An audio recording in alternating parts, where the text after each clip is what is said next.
Wir zerlegen heute das Moped. Dann seht ihr mal, wie so eine Kletter-BMW unten drunter aussieht. Sitzt du tatenlos da? Ich weiß, dass du noch müde bist.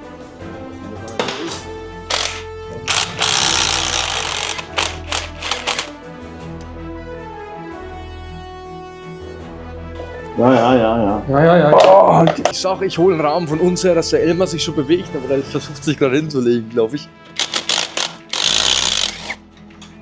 Und wenn die Dankhalterung dann was siehst, kriegst du das heulen.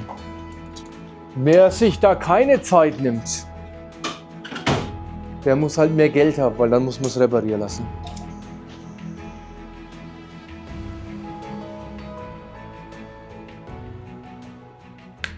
Hallo, ich bin der Manuel Schad von SOD Sport. Heute Technik. Wir haben heute eine Kletter-BMW zu Gast bei uns im Haus. Das Motorrad hat schon einiges erlebt. Seht ihr ja selbst. Das soll jetzt ein kleines Upgrade bekommen auf 18 Zoll Hinterrad mit unserer Umbauschwinge, auf Q-Dech-Heck, Hahnwheels Vorderrad, Upside-Down-Gabel und. PD Front. Ich kann mir das gar nicht alles merken, was auf dem Zettel ist.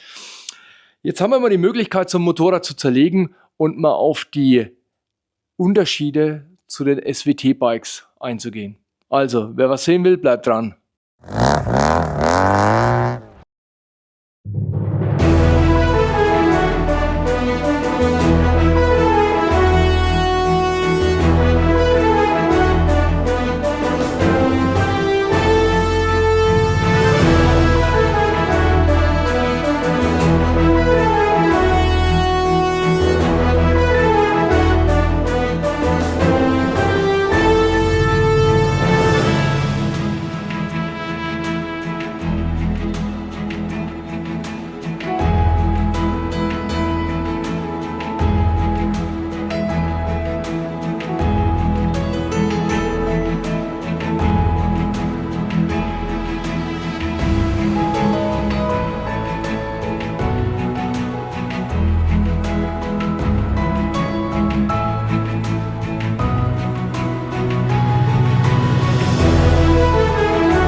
Und wer hätte es gedacht? Wie die meisten unserer Projekte beginnt es auch hier mit dem Zerlegen des angelieferten Motorrades.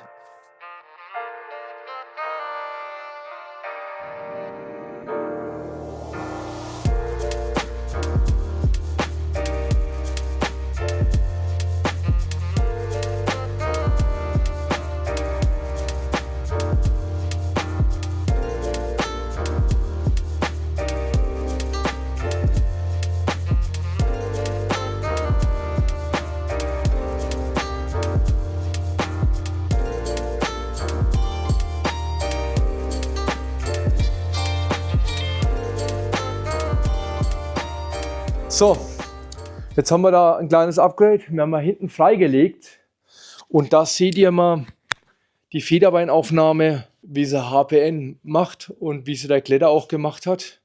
Hier mit einer geschraubten Version, 2 Laschen am Rahmen angebracht, in der Quertraverse, oben eine Schubstrebe und da sitzt dann das Federbein drin. Ich kriege ja immer wieder angedichtet, dass ich das alles kopiere. Jetzt hole ich mal schnell einen Rahmen von uns her. Also das ist schon ein deutlicher Unterschied. Bei uns ist das mit lauter Dreieckskonstruktionen eingeschweißt. Dreieck, Dreieck, Dreieck. Sehr stabil. Ich rede jetzt auch gar nichts schlecht. Ich will bloß die Unterschiede darlegen, dass man das einfach mal gesehen hat. Das bleibt ja bei dem Motorrad so. Das ist eine echte Kletter und da wird auch nichts geändert. Wir bauen bloß das Q-Dech-Rahmenheck da an und wollen diesen ganzen Teil hier Bestand lassen. Das Federbein, den Hersteller, den kenne ich jetzt nicht. Ich habe vielleicht jetzt gedacht, dass das HH Racetech ist, aber der sagt mir jetzt gar nichts. Da kommt dann auch ein neues Federbein rein, weil ich hierfür bestimmt keinen Wartungskit irgendwo bekomme. Ich nicht mal weiß, wer der Hersteller ist. Also das wird rausgeschmissen und das ganze Zeug steht dann auch zum Verkauf. Das sportliche Rahmenheck, Das ist schon geil, aber für Reise nicht geeignet. Die Schwinge, Hinterradantrieb, was auch immer, was der Kunde nicht braucht, verkauft er dann. Da könnt ihr auch gern eine Nachricht runterschreiben, wenn ihr Interesse habt zu der Info. Auch die Vorderradgabel fliegt raus, da kommt ja eine 48er Gabel rein und da wäre es dann auch möglich, die zu erwerben. Aber das ist jetzt nur so zwischendrin. Jetzt machen wir weiter. Ein kurzes Update. Ich habe jetzt gerade die Bremse gesehen. Da seht ihr mal, wie wir das umbauen. Und das wird dann direkt am Rahmen angebracht. Da sitzt einmal die Bremspumpe da dazwischen. Und dann könnt ihr mal sehen, wie das damals da gemacht worden ist. Ich weiß halt auch nicht, wie alt der Rahmen schon ist. Ne? Also das ist schon ein deutlicher Unterschied von der Umbauphase her. Ehrlicherweise würde ich mir das schon rausnehmen und würde an dem Rahmen gerne das Upgrade ausführen. Was meinst du dazu? Ja, auf jeden Fall. Sieht schon gut aus, ja. Machen wir dann so. Jo, das waren die 2 Updates und dann geht's jetzt weiter.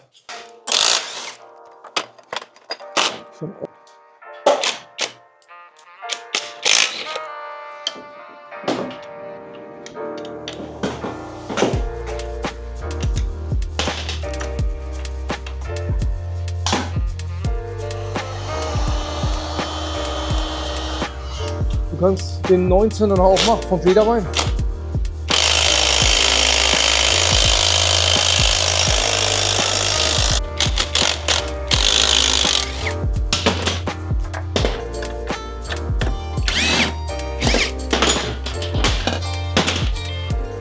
So, wir haben jetzt den Endantrieb außen und da schaut man dann auch immer in die Schwinge rein, ob das trocken oder feucht ist. Da hinten ist es ein bisschen fettig. Der war eigentlich zu trocken gelaufen. Da gehört ein bisschen Schmiere drauf, ne? Dass die Verzahnung nicht kaputt geht. Und hier hinten fühle ich kein Öl. Dann weiß ich schon mal, dass das Getriebe vorne dicht ist. Das ist jetzt beim Zerlegen halt die Möglichkeit, dass ich sowas auch ein bisschen diagnostizieren kann. Das kann der Frau glaubt ihr das? Weil die schon so lange mit dir zusammen ist.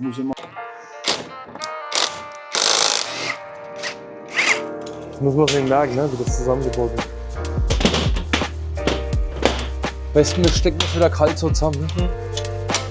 Das ist einfach so, den Galgen wieder zusammenschrauben, dass wir das wissen. Alles neigfressen, ne? Das hat schon lange viel Liebe mehr gekriegt. Haben wir wieder ein kleines Update. Wir haben hier einen Kunststoffring statt dem Gummi. Das hat HPN genauso gemacht. Der Gummi damals abgeschnitten und das ersetzt quasi den letzten Ring vom Gummi. Dafür haben wir mittlerweile einen eigenen Gummi, einen ganzen hergestellt. Und weil wir immer mit 1.6 und 1.7er Schwinge rummachen, da seht ihr das, das ist die 1.4er Schwinge. Und wenn man hier reinschaut, ist die schon ziemlich voll da innen drin. Schau mal, ob du bis daher filmen kannst. Wahrscheinlich ganz schlecht. Da müssen wir es den Leuten erklären. Also hier sieht man, das ist schon ziemlich voll. Und da gibt es bis 1.7 und wir mögen halt gerne die 1.6er und die 1.7er Schwingen, um die Veränderung hier durchzuführen. Und weil wir so eine Schwinge da haben, können wir sie auch gleich zeigen.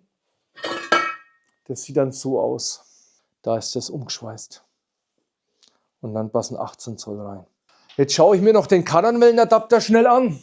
Und der passt auch dafür. Elmar, leg mal bitte den Gang ein.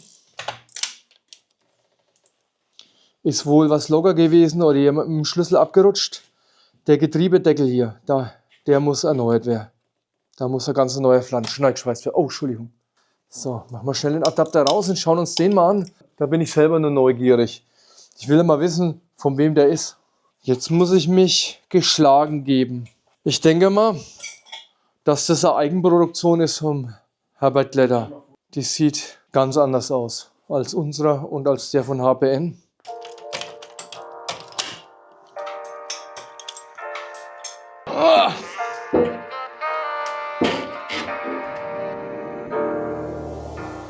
Ich würde gerne mal wissen, wie lange das her ist, als der Herbert Glätter das Motorrad gemacht hat. Das ist nämlich echt saurostig schon. Da ist es komplett anders auch. Hier sitzt der Batteriekasten deutlich weiter vorne, direkt hinterm Getriebe. Ich schätze mal, dass das geschuldet dem Galgen ist, der fürs Federbein angebaut worden ist. Aber das ist alles top. Also die Verarbeitung ist ja klasse. Ich wäre auch froh, wenn in einem Motorrad das Kletterheck dran wäre, weil das einfach geil aussieht. Ich baue jetzt das Kuhdächchen, weil es der Kunde so will. Das ist ein bisschen sportlicher, sagt er. Und das ist halt immer im Rahmen des Ermessens des Kunden.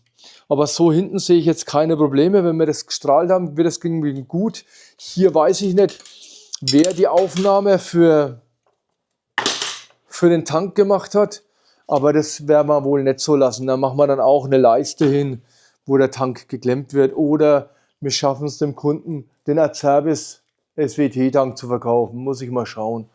Im vorderen Teil kann man jetzt hinschauen. Also das sieht auch 1:1 aus, wie das in Salbersdorf gemacht ist. Hier ist aufgedoppelt und hier sind die 2 Züge eingeschweißt. Ist eine saubere Sache. Wir haben jetzt ein großes Problem. Am Zylinderkopf ist die Mutter fest. Das ist, wenn da zu wenig Flutsche ist, Alu und Alu verbindet sich halt unheimlich gern. Und da gehe ich mit schwerem Gerät ran. Da schauen wir mal, ob Wärme das Ganze auseinanderbringen kann.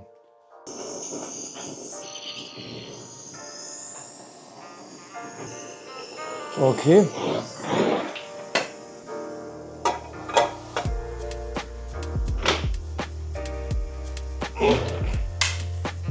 Und wenn das nicht geht, wenn das zu schmierig ist, dann müsste man einfach die Mutter zerschneiden in 3 Teile. Bis jetzt kann ich es euch noch nicht sagen. Es fühlt sich gut an, aber ich glaube, es gibt auf.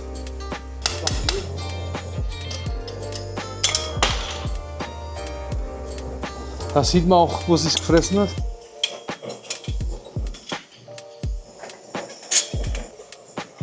Ich habe das schon 3 Teile gemacht.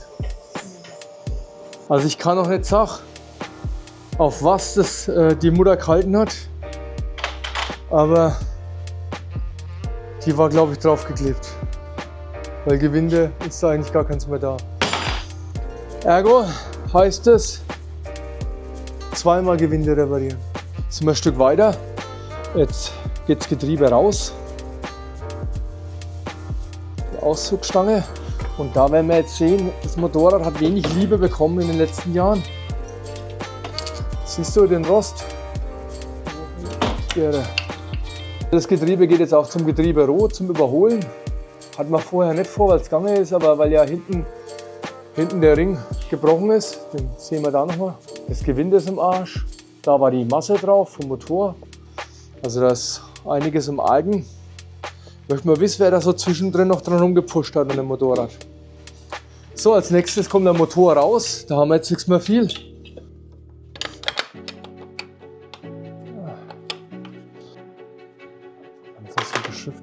Und jetzt hoch, hoch, hoch, hoch, hoch, hoch, hoch, hoch, noch höher, höher. Ja, ja, so, okay. Und jetzt fängt vorne, setzt es auf den Zylinder ab. Aggressivitätsniveau ist ganz schön hochgeschraubt da hinten. Das Ding hat sogar TÜV, ne? Acerbis, TÜV geprüft. Habe ich noch nie gesehen. Okay, kommt, ja.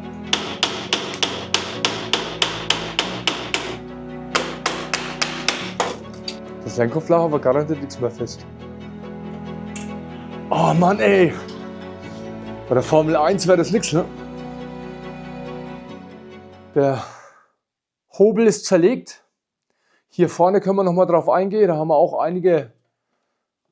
einige Unterschiede zu unserem Rahmen. Der Rahmen ist unten aufgedoppelt. Da ist ein Haufen reingeschweißt. Wir haben hier eine ganze Platte drauf. Und hier oben sind 2 Ecken eingeschweißt. Das hat man ja vorher noch nicht gesehen, wie die Gabel drin war. Hier sind die Aufnahmen für den Tank angebracht. An sich ist es ein wunderschöner Rahmen. Ihr könnt jetzt gerne mal drunter schreiben, in welchen Farben ihr den Rahmen sehen möchtet. Vielleicht hat der Kunde da einen Benefit davon. Die Gabelbrücke, die geht jetzt in den Verkauf. Der Rahmen wird neu beschichtet und das Ganze wird jetzt wieder Jahrzehnte dauern, bis das wieder ein Motorrad ist. Euch da draußen danke ich fürs Zuschauen. Liked uns in Instagram, Facebook, TikTok oder wo auch sonst. Macht die Glocke an. Bis nächsten Dienstag. Euer Manuel Schad von SLS Sports. Ciao.